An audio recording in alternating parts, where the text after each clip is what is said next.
คือวันนี้ถือว่าเป็นวันสำคัญในทางพระพุทธศาสนาเรียกว่าวันมหาปวารณาบรรดาพระสงฆ์ทุกคนทุกแห่งก็มีการปวารณาวันนี้แหละคือปวารณามันมีอยู่ส่วนบุคคลก็มีส่วนสงฆ์ก็มีส่วนมหาปวารณาคือจำนวนมากๆ อย่างพระที่มาวันนี้ก็ประมาณ300เศษ400มั้งภาวนาตอนเช้าพระองค์ก็ไม่ได้มา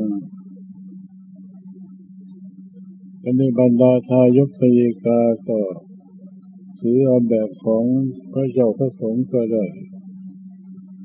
คืออย่างพวกเขาที่ภาวนาซึ่งกันและกันการภาวนานี่หมายถึงบอกให้ผู้คนที่มีความรู้ตักเตือนแนะนำสั่งสอน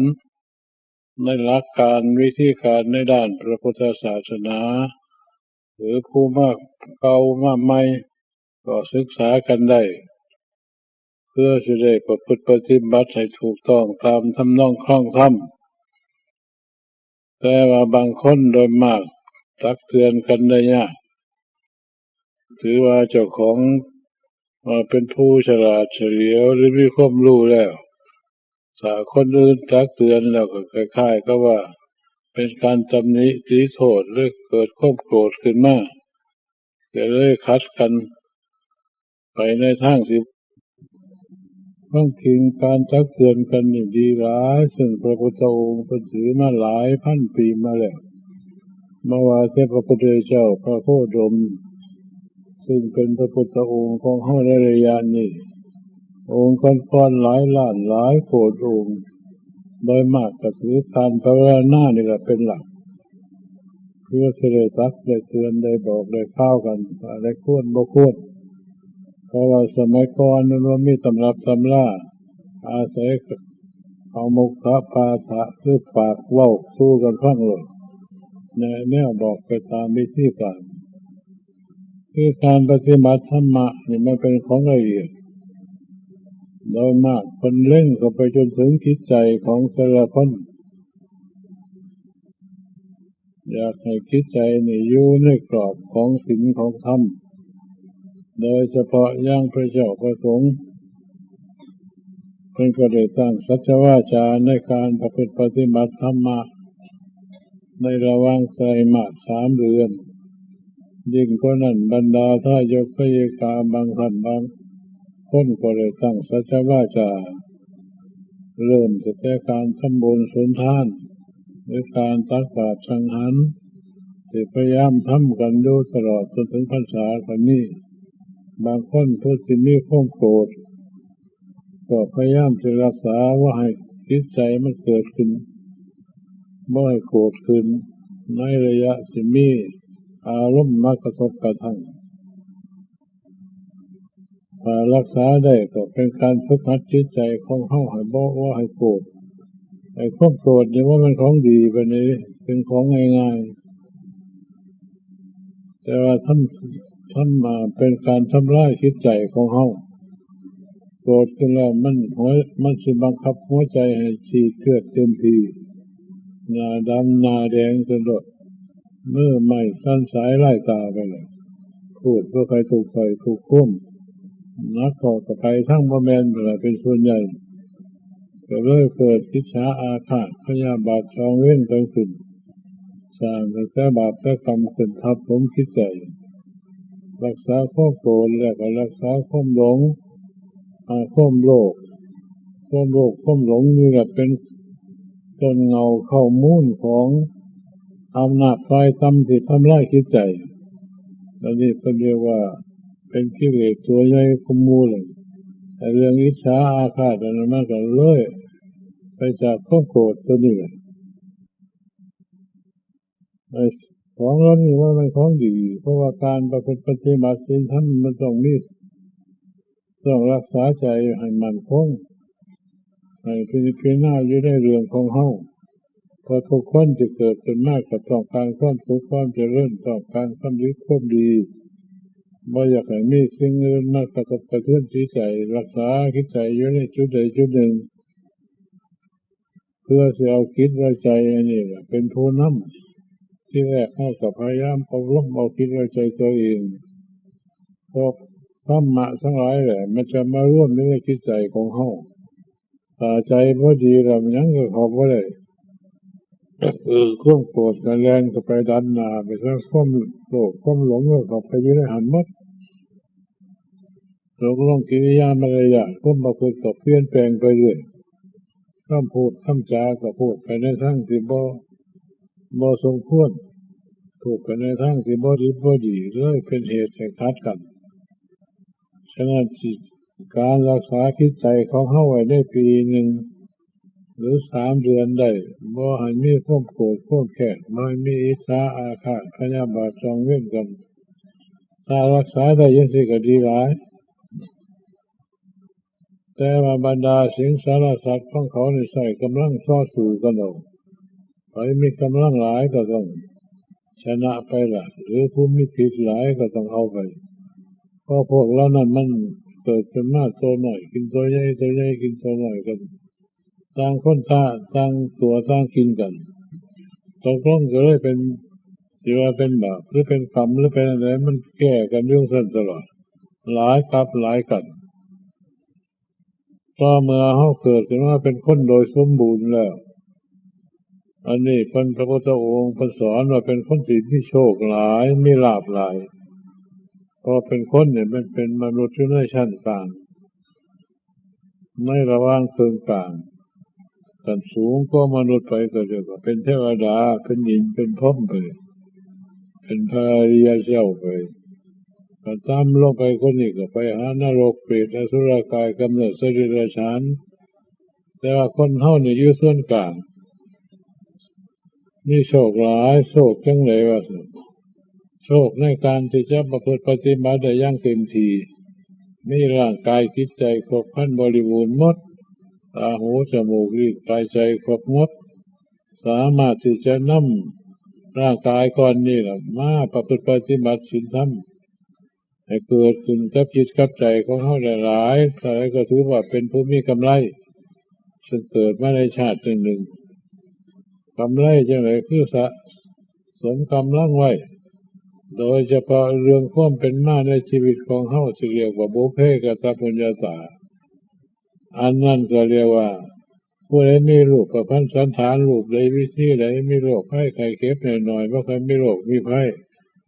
ร่างกายก็สมบูรณ์หมดก็ถือว่าเป็นคนโดยสมบูรณ์แบบยังอยู่อย่างเดียวคือศีลธรรมที่เอามาแทรกเข้าในจิตในใจให้เป็นไปตามแบบของพระพุทธองค์ท่านสั่งไว้แล้วสอนไว้แล้วเริ่มแรกก็คือยึดถือพระไตรสรณคมคือพระพุทธพระธรรมพระสงฆ์ซึ่งเป็นของเลิศอยู่ในทางพระพุทธศาสนาของเฮารักษาพระพุทธพระธรรมพระสงฆ์ก็หมายความว่ารักษาใจตัวเองนี่แหละพุทธะก็เกิดขึ้นจากใจนี่พระธรรมก็เกิดขึ้นจากใจนี่พระสงฆ์ซึ่งมีข้อวัดปฏิบัติก็เกิดขึ้นจากใจของเฮานี่ฉะนั้นการรักษาจิตใจนี่เพิ่นจะให้ยึดพระพุทธพระธรรมพระสงฆ์เป็นสรณะไอ้พวกนึงบ่เคยยึดถือแน่นอนถือเป็นหมดคุณเนี่ยว่าจะพูดได้ว่าดีเดี๋ยวพูดผีปีศาจก็เอาเวทมนต์คนคาถาก็เอาผีไถ่ผีแสนผีแม่นตาเถาะผีเทวดาตาแหกลอยหน้าพันหน้าไปแล้วมันจะมีไหนถือหมดอันนั้นก็เรียกว่าถือทุกอย่างเลยว่ามีอะไรเป็นหลักเป็นแหล่งเรียกว่าโลดเล่ไปตามประเพณีโลกถ้าไปถือสิ่งเหล่านั้นพระพุทธองค์เพิ่นว่าขาดจากพระพุทธพระธรรมพระสงฆ์แม้นสิว่าอยู่ปานใดก็ตามพระพุทธพระธรรมพระสงฆ์บ่ได้มาดูแลปกปักรักษาเพราะถือไปหลายอย่างอันนี้เรียกว่าขันธ์พระไตรสรณคม ถ้าเฮาที่ถือกันจริงจังอย่างนี้ก็ยึดตามแบบของพระพุทธพระธรรมพระสงฆ์เลยทีเดียวอันไหนควรให้งดให้เว้นก็ต้องเว้นอันไหนควรให้บำเพ็ญให้เกิดให้มีขึ้นก็บำเพ็ญพยายามทำให้ได้มากที่สุดได้เป็นการดีนักเขาต้องตั้งสัตบางคนก็ตั้งสัจวาจาใส่ยังญาติพี่น้องของพระพุทธองค์อยู่ในเมืองกบิลพัสนั่นปฏิญาณรักษาศีลห้าประจำตลอดชีวิตเป็นนิจศีลไปเลยบ่ยอมผู้ใดสิเฮ็ดสิขาดสิแกงหยังก็ตามบ่ยอมต่อสู้รักษาศีลห้าอยู่ตลอดได้แค่นั้นก็ยังดีสามารถที่จะนำไปเป็นคนมีรูปพรรณสันฐานดีในการต่อไปแต่ว่าคนเฮากันว่ารักษาศีลห้ารับได้อยู่แต่ว่าการประพฤติปฏิบัติก็ได้ต่อเนื่องกันบางคนก็เอาตั้งแต่เหตุการณ์เกิดขึ้นแล้วก็ปล่อยไปทำเรื่องการรักษาศีลก็คือหมายความว่ารักษาว่าให้มีโทษมีกรรมไปแทรกสิงอยู่ในจิตใจถ้าหากเขารักษาบ่ได้จิตใจก็เลยเกิดโหดเหี้ยมไปนั่นไปตามลำดับเลยบ่ได้เคารพนอบน้อมต่อคุณพระพุทธพระธรรมพระสงฆ์เรียกว่าปัจจัยสังคมขาดตอนไปตลอดจนถึงหลายอย่างละเอียดของคนการกินดิบกินได้ยังต่างๆวันนี้ก็งดเว้นหมดอันนี้เจ้าของมาตั้งวัดจนนี่ก็เริ่มอบรมหมู่มาถึงจะผลมาแล้วคนบางคนก็งดมาเลยว่าได้กินของดิบของได้แม้แต่แค่ปลาแดกปลาล่ายังมันก็งดมั้งถ้ามันมาสุกรวยไผ่ทั้งนั้นอันนี้ของดิบของได้แล้วนี่มันพวกพูดผีปีศาจเขาบ่เก่งบ่กลัวถ้าพอได้กินนักๆเขา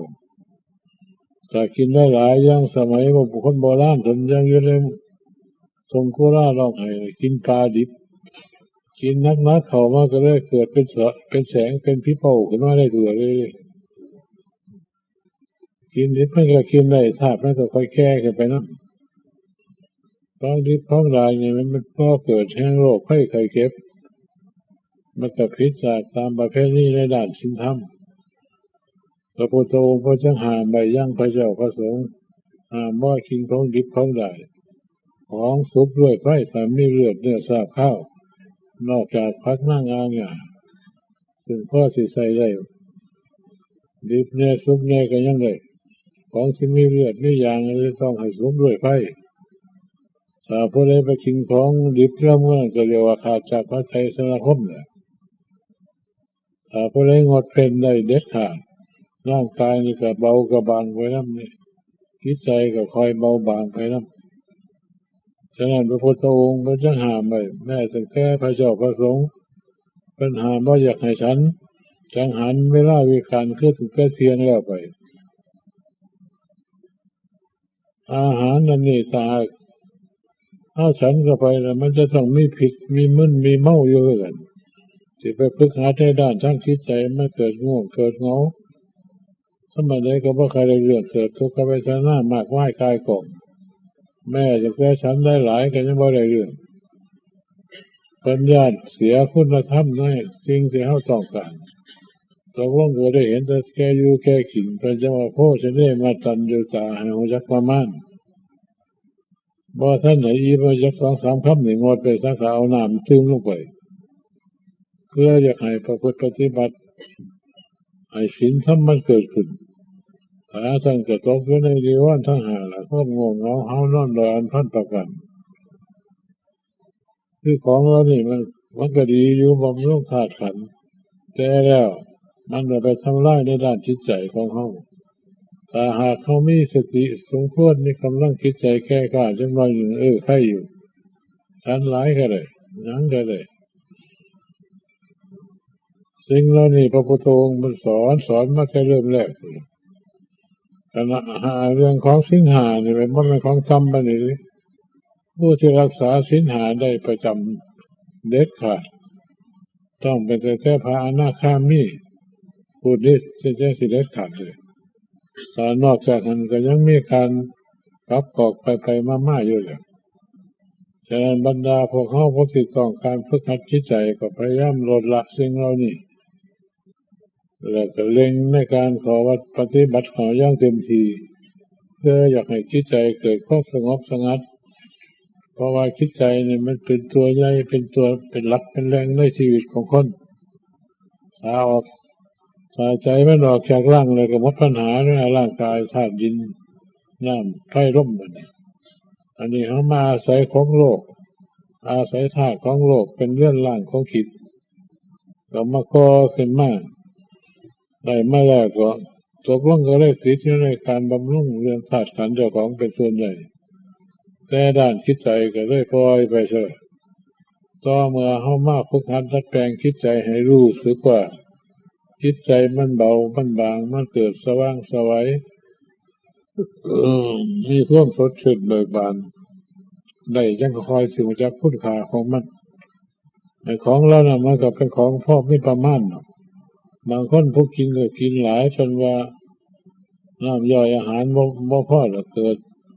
เสียท้องเสียหยังไปร้อยอันพันอย่าง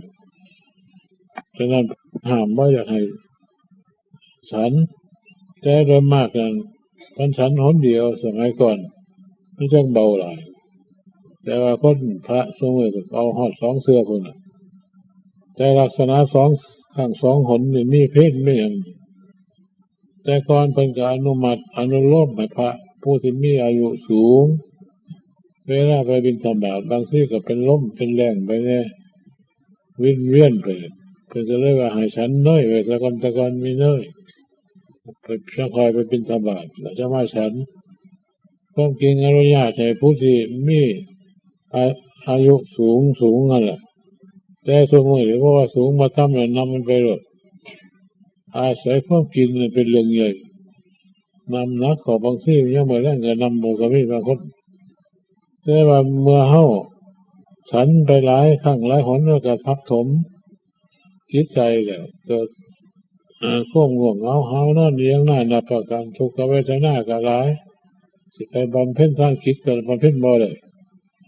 บำเพ็ญไปมันก็ง่วงก็เหงาก็เมื่อยก็ล้าก็หิวร้อนพันยังไปละอันมื้อนี้มันก็ขัดขวางต่อศีลธรรมเฮาคือกันศีล8ก็คือกันศีล10คือกันถ้าบ่ายเพิ่นห้ามโลดแต่เนี่ยเฮาฉันหนเดียวมันก็เป็นธรรมดาธาตุมันก็ปรับปรุงไปนำผู้บ่ฉันก็ยังได้นั่นหลายๆมื้อก็พออยู่อันนั้นจิตใจก็เบาแต่ว่าร่างกายอย่างเหนื่อยจักหน่อยหนึ่ง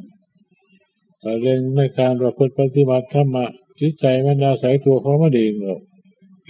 สิ่งที่เป็นสุขที่สุดก็คือความสงบว่างจากสัญญาอารมณ์ต่างๆแล้วก็อยู่ในจุดใดจุดหนึ่งที่เขากำหนดให้จิตใจมันก็เกิดความสบายถ้าจิตใจสบายมีกำลังร่างกายก็สบายไปนำเดินไปนี่ผิวไปเป็นบางนุ่นบ่มีหนักบ่มีหน่วงบ่มีคำว่าเมื่อยว่าล้าก็หิวแม่นบ่นอน2 มื้อ 3 มื้อ 10 มื้อก็ยังซื่นอยู่เลยบ่ครบบ่ฉันยังก็ยังซื่นอยู่คือเขาอาศัยปีติธรรมความอิ่มใจเกิดขึ้นภายในจิตใจเลยล่ะอันนี้พวกนักปฏิบัติมันเคยทดลองมาหลายโดยมากเป็นหลวงปู่มหาบัวคนหนึ่งเฮ็ดเพียงแค่10 มื้อ 20 มื้อสามารถเอาจนใจลงมันบ่ลงให้มันบ่อยู่ให้เอาอยู่ซั่นพอมันลงเลยน้อยนึงก็ค่อยผ่อนฉันมาเท่านี้เท่านั้นมันผ่อนมาได้หลายเติบมันเป็นโหพอยากนะปวดมันลงอีกมันญาติจะตายอย่างเดียวหั่นล่ะตอนนี้ถอยลงอีกฉันหน่อยลงไปอีกเอาจนมันอยู่พุ่นนั่นพวกนักปฏิบัติก็ต้องทดสอบเพิ่งจริตนิสัยตัวเองว่ามันสิเฮ็ดตามประเพณีตามเรื่องของอันเก่าอยู่เรื่อยได้บ่ได้ก็อยู่ไปจังซั่นแหละตกลงก็บ่มีทางใดแล้วพวกนี้เห็นเราอื่นบ่ดีก็คิดก็ใจเจ้าของมาเรื่องแต่ร่างกายเจ้าของเรื่องแสดงก็ยิ่งหนักยิ่งรวมส่วนด้านจิตใจเฮ็ดจังบ่ได้เลยบ่จักคุณค่าของจิตของใจความจริงจิตใจเนี่ยเป็นของสำคัญร่างกายหมดทั้งร่างก็ต้องอาศัยจิตใจเป็นผู้คุ้มครองดูแลหมดเพิ่นจะ เป็นจะเรียกอีกอย่างหนึ่งว่าพญาคิติราชครอบครองอยู่ในเมืองกายนครคือธาตุสี่ขันธ์ห้าเนี่ยแต่ว่าคิดใจเนี่ยถูกปล่อยไปอย่างอื่นซะได้บ่ได้ฝึกหัดด้วยฉะนั้นครูบาอาจารย์ในด้านนี้เพิ่นสอนหนักสอนหนาบ่ได้เห็นแก่อยู่แก่กินแก่นั่งแก่นอนแก่พูดแก่คุยกันทางนั้นทางนี้ให้อยู่ในความสงบได้ก็ได้ยิ่งมีความสุขแม้แต่พวกฤาษีซึ่งมีแค่สมาธิเท่านั้นเพิ่นนั่งอยู่ตั้ง3 เดือน4 เดือนก็ว่าเป็นเรียกว่าเข้าฌานสมาบัติจนขี้ปวกมาข้อหุ่มหมดยังว่าลุกอยู่พอถึงระยะเพิ่นออกเพิ่นก็ลุกขึ้นไปรอดบ่ได้ว่าเมื่อยว่าล้านั่นปีติธรรมมันซึ่งเป็นอาหารของจิตโดยเฉพาะถ้าเฮาบ่ได้ให้ดูดดื่มมึงบ่จักคุณค่าของมันดอกเห็นแต่คุณค่าของข้างนอกว่าของข้างนอกมันดีแต่กินของหลายแล้วก็ว่าดีแต่ปีติธรรมเนี่ยเป็นของเบาของละเอียดนิ่มนวลใจมันอิ่มเองมีกำลังเองสำไม่หลังก็มีปัญญาคนคิดพิจารณาอย่างมากมายกายของซึ่งของละเอียดคือเรื่องของจิตเดี๋ยวนี้คิดไม่ว่าติดพัวพันอยู่ในเรื่องข้างนอกจิตใจก็เลยบ่ไปบ่มาถ้าคิดมันได้พลังในด้านภายในแล้วได้ปีติธรรมเป็นอาหารแหละมันอยู่จะได้ก็อยู่ได้นั่งจะอะไรขึ้นก็ยังได้จิตใจก็ยิ่งมีความสงบหลายความรู้ก็ยิ่งไปหลายรู้ไปจนถึงทางหลังที่มันผ่านมาแล้วว่าเกิดมาตั้งแต่มุมใดแค่ใดมีบาปมีกรรมแบบไหนสร้างอันมีกรรมที่อยู่หน่อยอยู่หลายไปไหนหัวยังมัดเกิดมันน้ำพอน้ำแม่นี่จักขังจักหนแล้วมันพิจารณาเองไปเองยกเรื่องให้เบิ่งเฉพาะความสำเร็จเรื่องของจิตมันบ่ฮู้จักตายเป็นตัวอมตะเปลี่ยนแปลงไปแต่เพียงแค่ร่างกายก่อนนี่ธาตุอามากก็เอาธาตุดินน้ำไฟลมอยู่ในโลกกันนี่แต่แล้วก็เลยหลงไปนำกันอยู่นี่ ฉะนั้นสำหรับพวกนักปฏิบัติธรรมมันต้องเล็งเข้าไปในด้านนี้จึงควรคิดใจสิมีความรู้ขันธรรมดาแล้วว่าแล้วรู้ก็ไปลึกลับพิจารณาทั้งหน้าทั้งหลังความเป็นมาของจักความเป็นอยู่ปัจจุบันของจักความจะเป็นไปข้างหน้าก็รู้เรื่องของคิดมันสิเปลี่ยนแปลงวกวนไปในโลกเมื่อใดหัวจักมั้งเพราะว่าใจ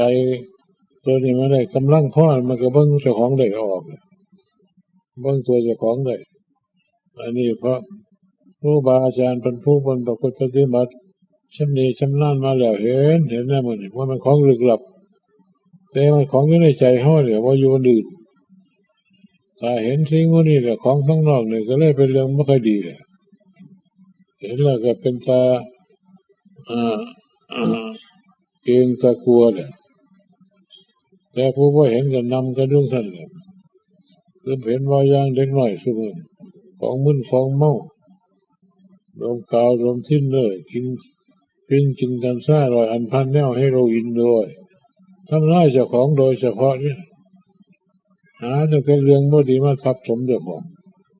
แต่ไปหาคนงามคนดีมาแทรกกันได้นักหันแต่เรื่องเพศต่อเพศก็ยุ่งเหยิงขึ้นจนเทวดาก็เอาโรคเอดส์มาใส่วุ่นวายสักคอแล้วก็ห้อยมือแล้วสิตายซะแต่ถึงขนาดนั้นก็ยังบ่เก่งบ่กลัวเลยคนเฮามันก็เห็นว่านั่นดีเลยธาตุสี่ขันธ์ห้าทั้งบำรุงอยู่ตลอดเวลาเครื่องใส่ของสอนยารักษาโรคยังน่านับประกันมีเงินเท่าไรก็บ่เหลือถ้าเฮาพยายามฝึกหัดเราคิดเราใจตัวเองเด้อใจมีกำลังแล้วโอ้ยอยู่จังไดมันก็ได้มันก็มีความสดชื่นเบิกบานอยู่ทั้งวันทั้งคืนกินก็ได้บ่กินก็ได้นอนก็ได้บ่นอนก็ได้ความเมื่อยความหิวแล้วมื้อนี้มันว่างแล้วอยู่ในความสงบก็ว่างเอาหมดของเราถ้าสมมุติก็บ่สงบเลย อันนี้เรื่องของคิดสิว่าเป็นของพิเศษกับพิเศษอีหลีอย่างพระหลวงปู่ใหญ่มันเคยเล่าให้ฟังว่าการตายคนเฮาเนี่ยมันตายหลายอย่างเพราะฉะนั้นแต่นอนอยู่ก็ตายนั่งอยู่ก็ตายแล่นอยู่ก็ตายหออยู่เครื่องบินก็ตายเราคันตายนี่จิตใจสิตั้งอยู่จังได๋คันหาตายในเหตุการณ์ที่บ่สมควรถ้าป่วยไข้ก็ธรรมดาถ้าตายปัจจุบันทันด่วนนี่แล้วอุบัติเหตุต่างๆนี่สิจิตใจสิอยู่จังได๋สิไปจังได๋เพิ่นทดสอบเบิ่งว่าออกมาแล้วสิไปจังได๋สิอยู่จังได๋หาบ่อนไปบ่อนมาของคิดพุ่นนี่แต่ว่าเรื่องแนวยืนแนวกินบำรุงธาตุสังขารเนี่ยเพิ่นบ่เกี่ยวข้องบ่ได้หรอกมีมากเราบ่มีก็แล้วเรื่องของคิดมันสิออกจากร่างมันสิออกยามใดคนฮู้จักเรื่องมันออกมาอยู่บ่ได้เวลามันสิบ่ลมมันเป็นจังได๋ทดสอบเบิ่งทดสอบตายลองเบิ่งซะก่อนจนชำนิชำนาญแล้วเพิ่นสิเป็นจังได๋ก็ตามตายมาไปได้ก็เอาได้ทันทีโลดสินั่งสินอนสิหยังอยู่จังได๋ก็ตามมันเป็นคนฆ่าคนยิงเพิ่นก็เตรียมท่าของเพิ่นไว้โลดแต่ว่าสำหรับความบางคนพวกนักปฏิบัติบ่ถึงสิก็ไม่ได้สิห้องสิทางไว้แล้วก็ถ้าเก็บห้องหาพ่อหาแม่ไปอันนี้เฮาเป็นการฝึกหัดต่อสู้ไปในเหตุการณ์ที่จะปรากฏเกิดขึ้นอยู่ข้างหน้าบ่วันไหนก็ต้องวันหนึ่งเรื่องความเก็บความแก่ความตายต่อสู้กับอันนี้ว่ามันต่อสู้กับแนวอื่นจนกว่ารู้เท่าทันมันแต่แค่การฝึกหัดจิตใจมันเป็นเรื่องของใจที่เป็นผู้พาเป็นว่ามันเรื่องอื่นฉะนั้นพระเจ้าพระสงฆ์เพิ่นให้อยู่ในอาวาส3 เดือนนี่ก็เพื่อจะทำมาฝึกหัดเราคิดเราใจตัวเองนี่บ่ได้ส่งไปตามสัญญาอารมณ์ทางโลกหาแนวนั้นเนี่ยแนวนี้สิได้เงินเดือนจังซั่นสิได้กินแนวนั้นสิมันบ่ขาดมันว่าสมความเฮาขาดกันนี่ไว้แล้วคิดไปแล้วมันก็บ่พอหลายไปแล้วมันก็หมดไปนำเดียวกันแล้วกันเรื่องของคิดใจเนี่ยคันได้แล้วมันเป็นของตัวเองนี่บัดถ้าฝึกหัดจิตใจได้แต่ว่าเฮาฝึกหัดข้างนอกก็พอได้อยู่แต่มองบ่เห็นตัวจริงมันการทำบุญสนทานการช่วยเหลือกิจการงานต่างๆทางวัดทางว่าหรือการมาบวชอยู่พ่อให้เขาว่าเป็นพระเป็นเนรอยู่แต่ว่าฝึกหัดดัดแปลงว่าเห็นคุณค่าของจิตใจเรื่องของจิตใจนี่เป็นของสำคัญเด้มันเป็นของง่ายๆพระพุทธเจ้าพระอริยเจ้าเพิ่นก็ได้ย้อนจิตใจนี่สอนจิตใจดวงเดียวเท่านั้นจะได้เป็นพระสุกิโสดาสกิทาคาอนาคาพระอรหันต์หรือพระพุทธเจ้าหรือพระปัจเจกพระพุทธเจ้าคือกันก็ฝึกหัดเอาใจดวงเดียวนี่แหละแต่ว่าฝึกหัดแล้วนี่บ่มีทางหรอกคนเฮาสิเรียนฐานะขึ้นให้สูงขึ้นในด้านธรรมะก็ต้องฝึกหัดเอาคิดเอาใจนี่มีศีลมีธรรมเกิดเป็นคนซื่อสัตย์สุจริตเกิดเป็นคนขวนขวางเพื่อแพ้เฉลี่ยเจริญแก้หมู่แก้พวกว่าเป็นคนมัจฉริยะชนิดเหนียวเนี่ยก็อยู่กับจิตใจอย่างนี้แหละตลอดถึงการพูดจาภาษาอย่างทุกอย่างถ้าคิดใจดีมันก็ดีแหละฉะนั้นดีในด้านทั้งโลกนี่ก็ดีขันหนึ่งดีเข้าไปในด้านสร้างศีลธรรมจนรู้จักเรื่องของคิดของใจแล้วยิ่งดีหลายแหละไอ้ของพันนี่มันเป็นของมีอยู่แล้วในตัวของเฮาว่ามันอยู่บนอื่นแต่เราเฮาฝึกหัดเราบ่ได้หรือทำสร้างความภาคความเพียรก็บ่ไหวหรือบ่สนใจเอาปล่อยไปยึดถืออย่างอื่นซะเป็นส่วนใหญ่ตกลงก็บ่ได้ผลเต็มทีบ่ได้คำนึงถึงความเป็นมาแต่ก่อนบุญวาสนาเฮามาจังได๋มาเกิดเป็นคนอยู่คันนี้บ่ดีกว่านี้ก็มีคือบ่ไปนำเขาผู้อย่างหนึ่งมาเกิดว่าเข้าแล้วก็ตายไปก่อนว่าได้ทำคุณงามความดีอย่างก็มีผู้อย่างหนึ่งก็อายุมันยืนก็หลายแต่ว่าการฝึกหัดจิตใจนี่บ่ใครได้เรื่องบ่ใครมีครูแนะนำบ่ใครสนใจเอาทำพอเป็นพิธีอยากให้เฮ็ดดีๆกันจริงจังไหมให้เจ้าของได้เห็นใจเจ้าของใจนอกนี่อันนึงใจในอันนึง สติกับใจเนี่ยมันติดกันแนบสนิทเลยเป็นสติกับจิตใจว่าจะก็ยุ่งสิเกิดปัจจุบันท่านล้วนจะตั้งสติเลยสติมันมีลักษณะการพิเศษอยู่เลยจนทั้งหัวจักลักษณะการพิเศษของมันเกิดไปมีสติว่ามีสติแห่งหัวจักเลยบางปฏิกิริยาทั้งนอกของหัวจักใช่เรื่องของสตินี่ก็สิหัวจักโตมันไม่ค่อยต้องร่องข้อคิดข้อเห็นร่องข้อผักข้อเพ่งกันหลายจุดเมื่อไม่เห็นสติแล้วก็เห็นใจซะสติแล้วมันคุ้มใจไปบังคับไปอยู่เลยหรอกจะมีสติย่านแต่แท้ย่านสติเป็นนายเป็นนายด้านใหญ่หรือเป็นนายผู้ควบคุมถ้าขาดสติแล้วเสียไปหมดใจก็ใส่ว่าเลยอาศัยสติตัวนี้เป็นตัวใหญ่กว่าหมู่ซ้ำไม่น้ำอย่างที่ก้าวไปให้ควงขวงเรื่องของสมาธิก็เป็นจากสติแต่ว่าไม่สติเป็นไว้สมาธิขันซ้ำก็ดีขันกลางก็ดีขันสูงก็ดีหอดชานหอดย่านหอดมรรคหอดผลบ่มีสติใส่บ่ได้มั้งเอาสติเป็นใจเข้าหากันเลยอันนี้ทุกลมหายใจเขาออกรู้ยุ่งสั่นคนนี้มันจะคอย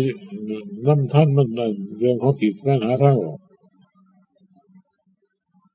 เนี่ยสนิทอยู่ตลอดเวลาพอทิ้งขิ้งหัวยักษ์หลดมันลงถึงขนาดนั้นเป็นลักษณะกับจิตใจเฮาไปว่าอะไรเนี่ยมีกำลังเต็มที่จะต้องไปตามสัญญาอารมณ์กับว่าอะไรอยู่จะนั่นก็อยู่เลยเวลานอนวันนี้ก็จะตั้งสติแล้วว่าให้มันนอนหลับแล้วมัดขึ้นสมองก็ว่าหลับแล้วทดลองมึงแต่ว่ามันเลยอันนี้สติเนี่ยเป็นผู้รอบตัวมั้งอันนี้เราจะคนที่พาไปคนที่พามาร่างกายแตกสลายไปย่ำเลยกันคนที่ไปมันพันรอบๆหมดเป็นอันเดียวกันเพิ่มแยกออกว่าเป็นข้อระยางก็คือว่าสติสัมปชัญญะว่าคิดว่าใจแล้วมันธรรมชาติรูปประเภทเดียวกันอันนี้มันเป็นของละเอียดถ้าว่าสังเกตภายในกับว่าใครของใจอื่นแล้วพวกนี้ก็ต้องการอยากให้เกิดให้มีอยู่ความสุขกันแต่ความสุขจากการมิตรมันก็มิตรทั้งหมดมันก็เลยแค่นั้นมันโดนน้ำน้ำแต่กินเขาเยี่ยมได้ก็เมื่อโดนนาทียาดีแล้วเดี๋ยวจะยาดีเยอะกันเรื่องของจิตใจนี่นี่สติควบคุมอยู่ในความสงบแล้วโอ้ยมันยืนอยู่ทั้งวันทั้งเวลาสัก2-3 ปีเลยนะโยมท่านมันใจคันมันนี่เป็นอาหารละเอียดจริงเป็นอาหารเข้าใจว่าผู้ใดมีกำลังศรัทธาต่ออาหารเดียวที่พระพุทธปฏิบัติได้ยังว่าแล้วโอ้ดีหลายเห็นของลึกลับนอกเหนือประจักษ์ตาเนี่ยก็เท่าหลายก็หลายแต่ว่าเห็นแล้วว่ามันจะยึดถือเห็นแล้วก็เห็นเรื่อยไปสาวไปยึดอยู่ที่เขาเห็นแล้วมันก็ไม่เห็นอันเดินต่อไปเพราะว่าธรรมะเป็นว่าให้ยึดถืออันนี้เรียกว่าปัญจวัคสัพเพสัมมานัตตาสัพพะธรรมทั้งหลายเลยไปยึดถือว่าเป็นตัวเป็นของตัวบ่เลยก็ยังว่าเขาเป็นธรรมเจอโดยมากกันผู้ที่หันไปในทางหนึ่งเพราะเห็นแล้วว่าเจ้าของเก่งอยู่เขากล้าว่าเจ้าของเลยพิเศษทานอะไรนี่คุยไปเดียวก็หายหรอกแต่ไปอวดจะมันเสียเลยธรรมะมุนี่มันเป็นของอยู่กับผู้ประพฤติปฏิบัติถ้าว่าปฏิบัติไม่ได้หรอกอยู่ไปหอดเถ่าหอดแก้มเหมือนจะอยู่กับสมเก่าหันใจดวงนี้พอได้ฝึกหัดมันธรรมะมันแทรกเข้าไปพอได้พระพุทธองค์ผู้สอนหนักสอนหนาครูบาอาจารย์มาเรียนสอนขัดอย่างคนหลวงปู่ใหญ่ผู้มันสอนถึงแต่ละลกไปหอดนิพพานเพราะว่าแต่ที่ว่าโมให้ว่าสิเฮ็ดจังได๋คันว่าคนว่าอวดอุตริมารู้ทำนั่นนี่ว่ามันก็บ่ฮู้จักตัวก็ว่าไปโลดเฮาบ่ได้อวดได้ว่าฟังซื่อคนบ่ไปฮู้นี่เลยมันของเรานี่มันก็บ่ได้เว้าแนวเพราะเป็นแนวทาง ให้ผู้ประพฤติปฏิบัติเดินไปสิได้ไปรูปใดวิเศษใดอันไหนผิดอันไหนถูกเป็นตัวของเราฉะนั้นสิ่งเหล่านี้เป็นหน้าที่ของเฮาที่ควรสิคิดไว้ผู้ใดมีกำลังศรัทธาเวลาไหนว่างๆก็นำมาลดมันได้คุณธรรมอันพิเศษซึ่งเป็นของสุขพระพุทธองค์ว่าสุขอันอื่นนอกจากความสงบไปแล้วบ่มีคนสอนเลยในธรรมะในภาษิตเป็นแล้วมันสิสุขซ้ำไหนพอไปลองๆเบิ่งสุขในความสงบเป็นจังได๋สุขกินอาหารแซ่บๆอิ่มๆมันเป็นจังได๋ผู้ใดก็ลองเอาแพงเอาซั่วสุขมีเงินหลายๆเป็นจังได๋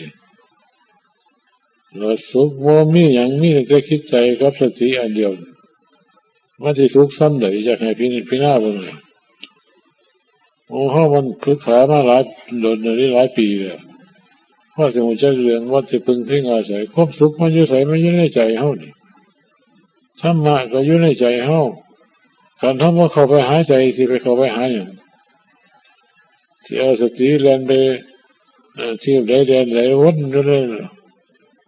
ขอบเสาจักรวาลมันก็บ่เห็นสติแบบบ่เห็นใจแบบอันนี้เป็นหน้าที่ของทุกคนที่ควรยึดถือไว้แม้นเฮาสิเป็นฆราวาสก็เลยเป็นผู้หญิงผู้ชายผู้น้อยผู้ใหญ่ได้หมดเป็นพระเป็นเนรแม่ชีแม่ขาวได้หมดใจมีอยู่นำผู้คนฮู้จักโกรธฮู้จักแค้นฮู้จักเป็นรูปนั้นวิธีนี้มันเป็นได้อยู่นะมันแต่มันเป็นความสงบมันว่าสิเป็นไว้วิธีการของพระพุทธเจ้าคนสอนให้หมดแล้วคันเฮ็ดจังได๋ก็บ่ได้สิว่าเฮาโง่หรือสิว่าเฮาฉลาด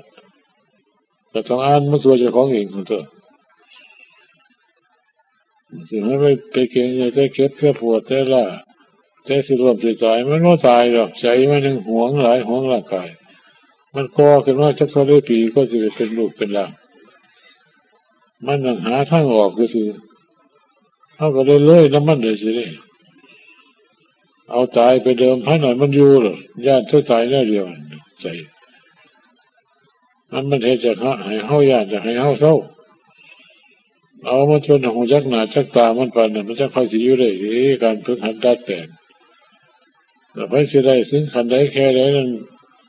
มันว่าบ่ได้ดอกอันนั้นเพิ่นถือว่าเป็นปัจจัยตังรู้เฉพาะตนก็ไปเว้าก็เฮาบ่ว่าจักให้บ่มีค่าหยังพอเลยปัจจัยตังมันเป็นไงคือรู้เฉพาะเจ้าของผู้อื่นบ่รู้บ่เห็นนำคือเจ้าของอยู่ในห้องพัสดุเฮานี่แต่รู้แต่สมมุติเข้าไปเบิ่งเข้าไปเก็บเป็นเม็ดนี่ผู้บ่เข้าไปสิรู้ได้จังได๋ก็ไม่ได้สิขาดคะแนนเอาอันนี้ว่ามีอะไรต่ออะไรโอ้จักแล้วคันเจ้าของเข้าไปเบิ่งไปเห็นไปใจแล้วมันก็จะค่อยสิรู้นี่คือกันเฮาบ่ได้เข้าไปหาใจก็บ่เห็นความคิดของใจมันสิเป็นรูปในวิธีเลยผู้รู้ผู้หนึ่งผู้เห็นผู้หนึ่งนี่รู้ขาขาดกันนี่ในโมเมนต์ก็มีตาไปเห็นแล้วจังค่อยแน่นอนเลยนี่ธรรมะคือกันพระพุทธองค์ว่าจังว่าทั้งรู้ทั้งเห็นพร้อมรู้ยิ่งเห็นจริงอันนั้นมันจะหายสงสัยธรรมะนี่ละแนวมาเพราะเป็นแนวทางสำหรับพวกนักปฏิบัติเพื่อสิค้นคว้าหาความเป็นจริงในชีวิตของเฮาต้องเอาสติกับจิตใจอยู่นำกันตลอดรู้ไปหมดแล้วมันค่อยๆรู้ไปพวกขวงใหญ่โตไปตามลำดับแต่บ่จังซั่นน่ะบ่มีทางหรอกมันสิทรมานเท่าใดก็ตามมันบ่กินก็ตามคืออย่างพวกเรือสีนี่คนเขาทรมานบ่นุ่งฮอดผ้าฮอดแพรนอนก็นอนขวกนอนน้ำมันบ่นอนมันดีแต่ว่าด้านจิตใจบ่เกี่ยวไปเฮ็ดอยู่แต่ซั่นแต่นอนน้ำมันก็บ่ได้หยังแต่ว่าผู้เช่นนั้นก็ว่าลงผ่านลงแพร่มันก็พอมีความละอายแล้วเป็นพระอรหันต์แล้วล่ะตัดสินกันจังซั่นสอนกันจังซั่นนอนอยู่ในขวกในน้ำบ่ได้ไปนอนในเสียในพวกดอกนักเขาก็ขอไป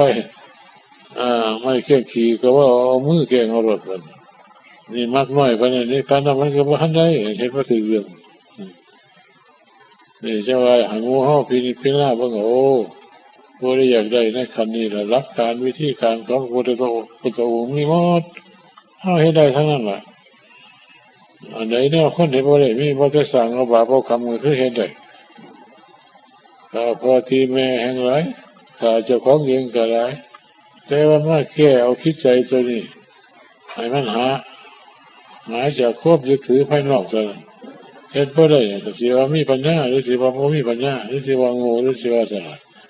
อันนี้ก็พิจารณาเบิ่งตัวเจ้าของเอาละ